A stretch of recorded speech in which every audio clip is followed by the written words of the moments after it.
This is what Bodhidharma looked like or may have looked like.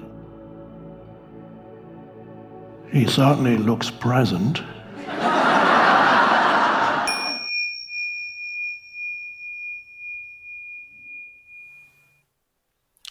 There's a story of, I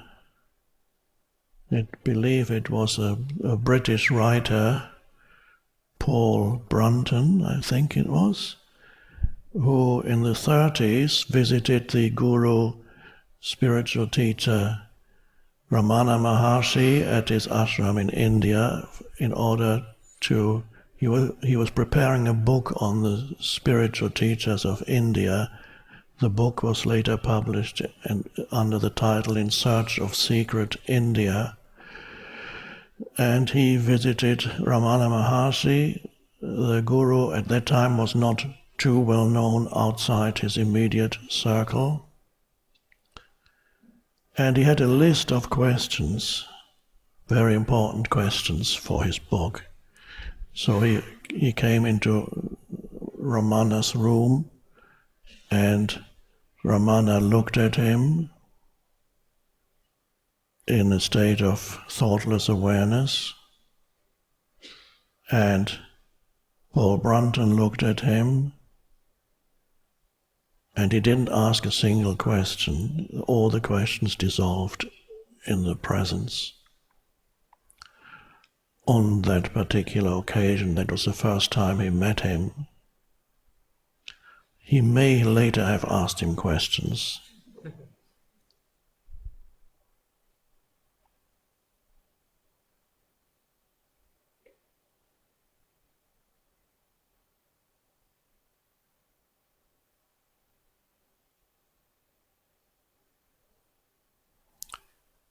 Another little anecdote connected with Ramana Maharshi.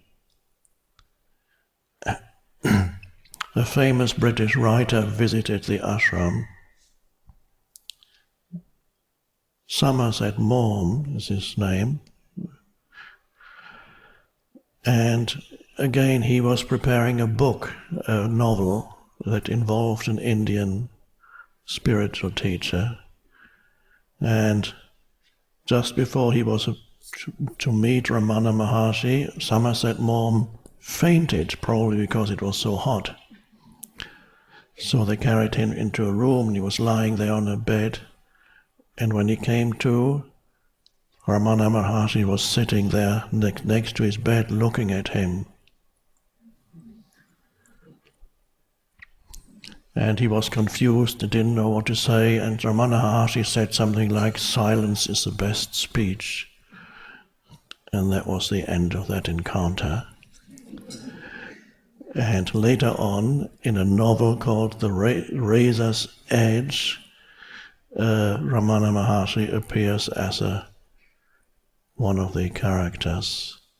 But my question is, in the New Earth, you give an example of Hakuin, the Zen Master, and he's falsely accused of there's false accusations towards him, and he responds with, "Is that so?" I was wondering if you could give us me some other examples of how a conscious person might answer or respond to that situation, and how the ego might respond to the same situation. Well, the ego one is quite easy to imagine, isn't it? The story, of course, is a story that's been around for some time about the Zen Master. Just to very briefly to remind everybody, the Zen Master who has a reputation, high reputation, in where he lives, in the town or city, and then suddenly he is accused by the daughter of a neighbor who is 16 or 17 or something like that, who has become pregnant, that he is the father of the baby, the unborn baby. And so the daughter of his neighbor tells that to her parents, and they get very angry and of course tell it to everybody, and they run to the Zen master and says, our daughter has just told us that you had sex with her and she's carrying your baby. The dreadful. And he listens and he says, is that so? Yes, you are the father, she told us. Is that so? And so immediately, of course, he loses his reputation. Nobody comes to him anymore, and it doesn't bother him. He's completely self-contained, present.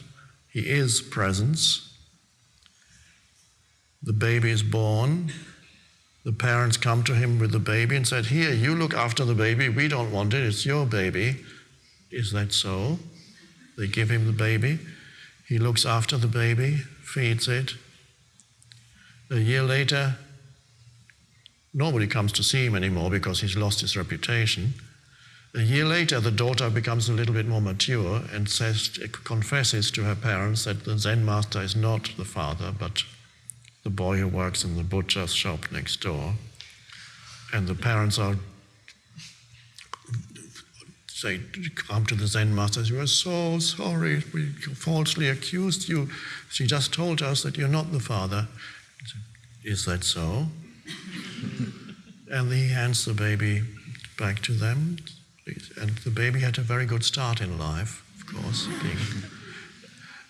And so that the story is to show the absolute non-reactivity in very extreme form of non-reactivity, not impossible, and the power that is in that, the power for good, because that situation which potentially would be a dreadful disaster and drama for anybody else with even the slightest ego left, would be a dreadful blow and disaster that gets transformed into something good through non-reaction, because all the good that comes out of it, the baby has 1 year with the Zen master, the first year of his life, and is then going back.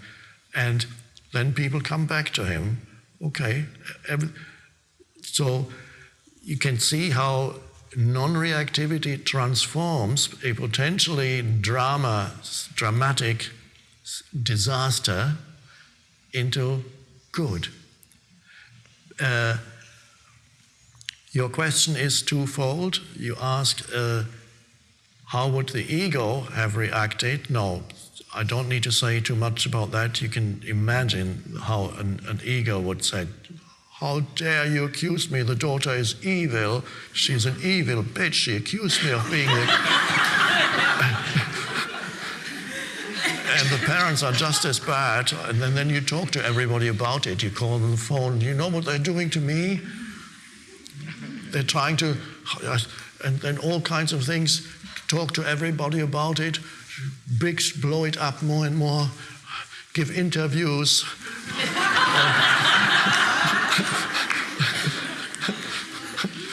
And of course, you're the victim. You become the victim. That's the main thing. So your victim identity becomes stronger and stronger, and you're angry. And anger, of course, is designed unconsciously, as the Course in Miracles points out. Anger is designed to make somebody feel guilty. That's the energy behind anger. So you want to make everybody, well, of course, it doesn't really work. And so you have a huge drama. So you can elaborate on that. You could write a play about that. You could have a movie about that. The Zen, what happened to the Zen master, with an interesting title, Zen Baby, or whatever.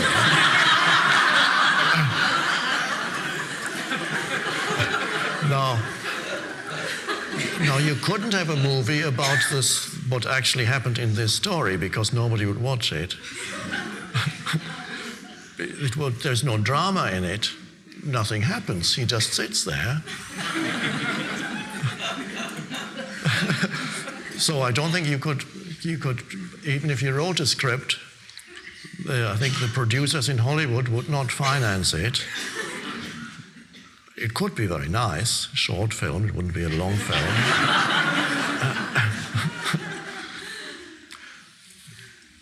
Now, of course, if you are present, that is not the only way. It's not the way he dealt with that situation is not the only possible way. There are many other possible ways of dealing with the situation and still be present. For example, he could have said, well, is that so? But I would like to have a DNA test, though.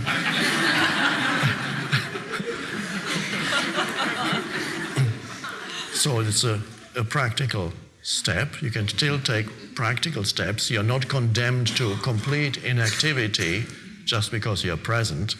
In fact, if action is possible, you do it. You could even state clearly, that's not the case, I'm not the baby, but you're not a victim. You could simply state the truth. This is how it is. And the important thing is the unconsciousness of making yourself into a victim does not happen anymore. And you are not imposing projections onto others, deep judgments.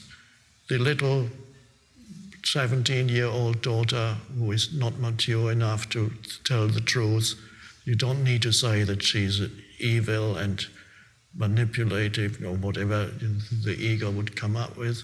No, you just state it's not the case, it's fine.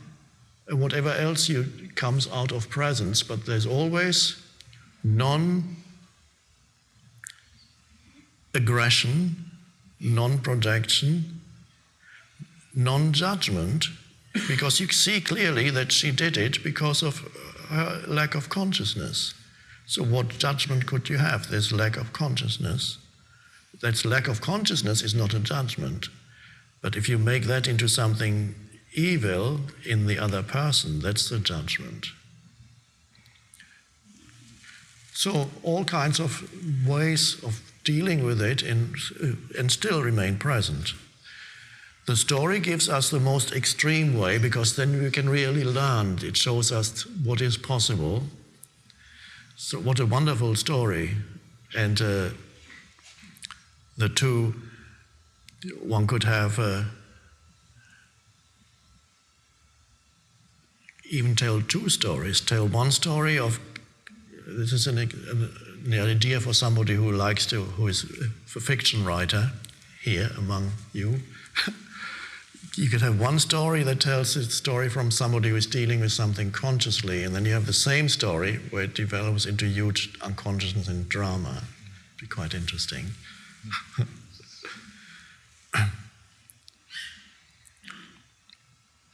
So next time then, if something happens to us, bearing in mind, don't become a victim. Don't become a victim. Don't make others into perpetrators, then call them bad or evil. The two go together.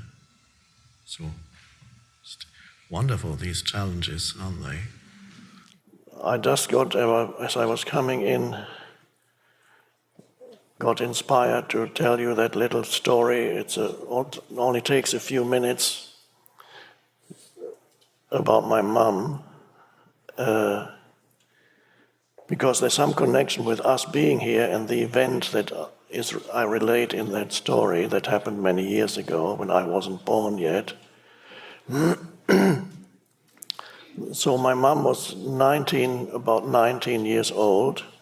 Of course, I wasn't there yet. It was in the war in Germany, and she received notification one day in the mail to report the next week to such and such a place, a weapons factory, some 1 day's travel away from there for work duty, work service, which was a bit like military service, but for women. And she got a shock, and she ran on the same day to the government office and said, that must be a mistake. I was promised I could do office duty. And they said, no mistake, you're to report next week to the weapons factory. So the following week she arrived after a long trip to the weapons factory with up to 100 other young girls who were the same age. And she was assigned her bunk bed in the dormitory, and work was going to start the following day. And she was on the upper bunk bed, and below there was another girl, same age, and they were both crying. And my mom, being already impulsive, as she's been all her life, said she was crying that, I'm not staying here. Tomorrow morning I'm escaping. And the girl said, are you coming with me? She said to the girl. And the girl said, no, we can't do that. They'll shoot us. And the next morning, my mom left the dormitory early, and there were some trucks leaving, big military trucks leaving the factory. And she just stopped a driver and said, can you give me a ride? And the driver, assuming she had permission, or she was on leave or something, he said, yes, jump in the back. And she got driven out of the factory. And at the end of the day, she reappeared at her home, her mum's place. And her mum said, what have you done? They'll put us all in prison. You can't stay here. They'll come. So the next day, she went to another city to live with her aunt. And of course, the police came a couple of days later looking for her. And my grandmother, her mum, said, don't know where she is. She just disappeared. We haven't seen her. Then my mum lived in hiding for 2 or 3 years until they stopped looking for her with her aunt. And 3 months later, the weapons factory got bombed, and virtually everybody who worked there got killed. So the impulsive decision of a 19-year-old girl is everything is connected and interconnected, leads to us being here. As you probably know, Buddhism arose in India. A person, Gautama Siddhartha, awakened about 500 BC, that's 2,500 years ago, and a teaching arose. People then called him the one who is awake. Buddha means awake, the root of it in Sanskrit, so it's not a name, it's a title.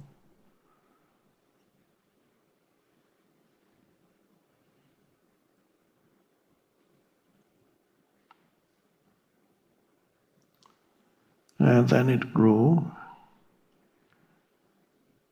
and then about 1,000 years passed, and then a man traveled. At that time, of course,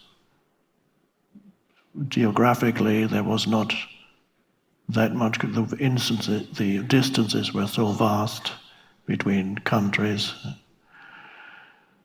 But a Buddhist monk traveled from India, probably, it could already have been Persia, into China. And his name was Bodhidharma, a legendary figure in Buddhism, because he is the one, they say, who brought Buddhism to China, which was something, when they arrived in China and started talking, people were just, hadn't heard this before. Wow.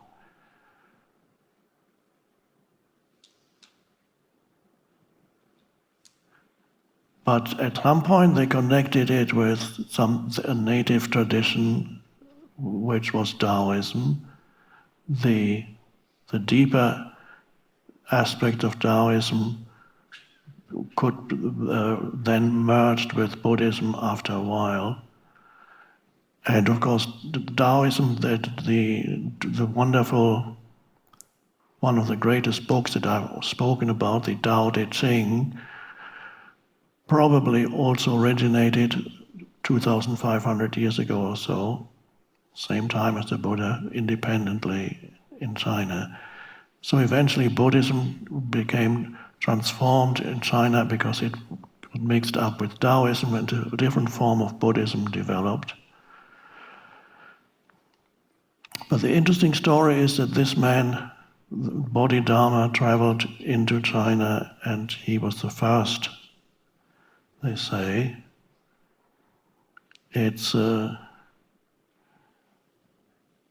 then the Chinese began to gradually adopt Buddhist meditation practices and so on. Fortunately, at that time, the internet and Twitter had not been invented yet, so nobody accused the Chinese of cultural appropriation.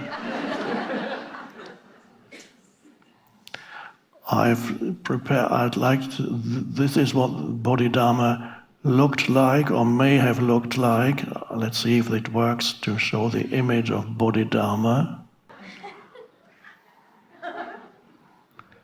He certainly looks present.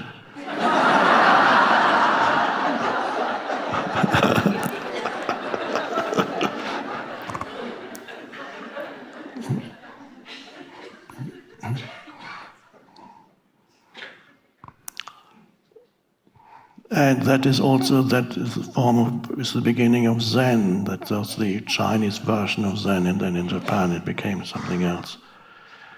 So you can imagine the Chinese meeting this man, looking at them.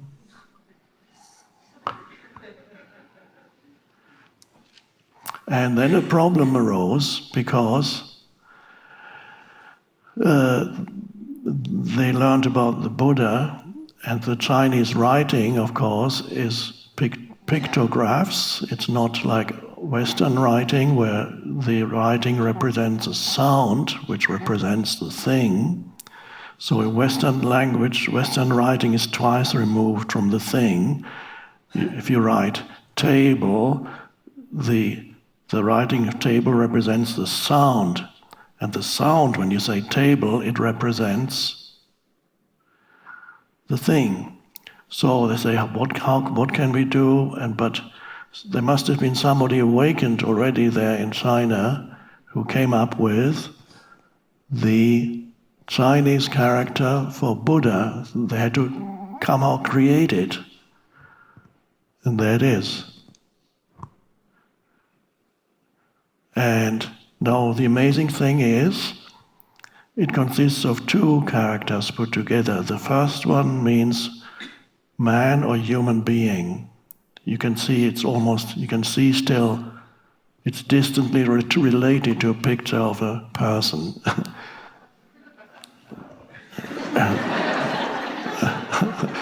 So that is the human being. Now the next character is usually translated as no or not.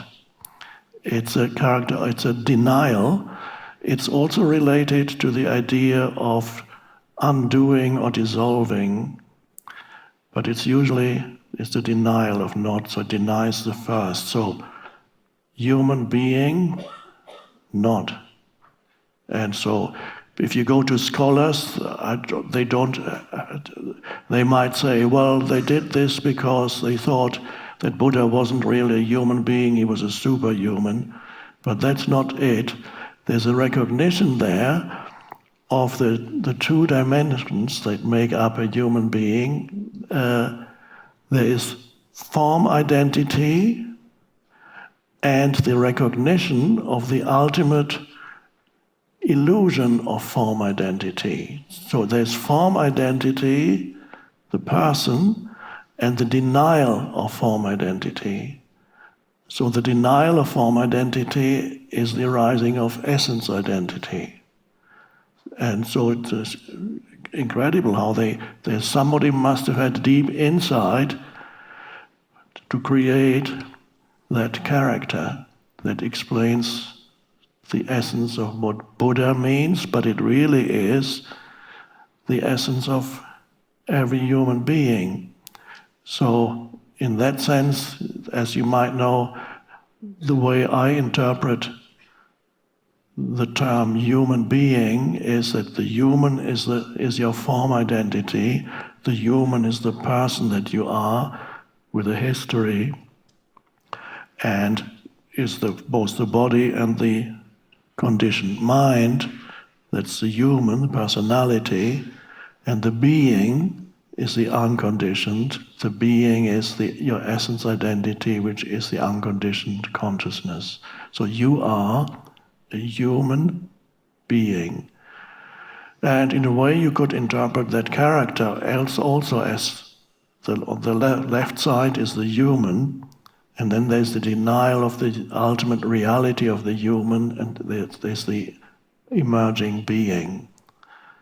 So that's just I mentioned that briefly also, I believe, in A New Earth.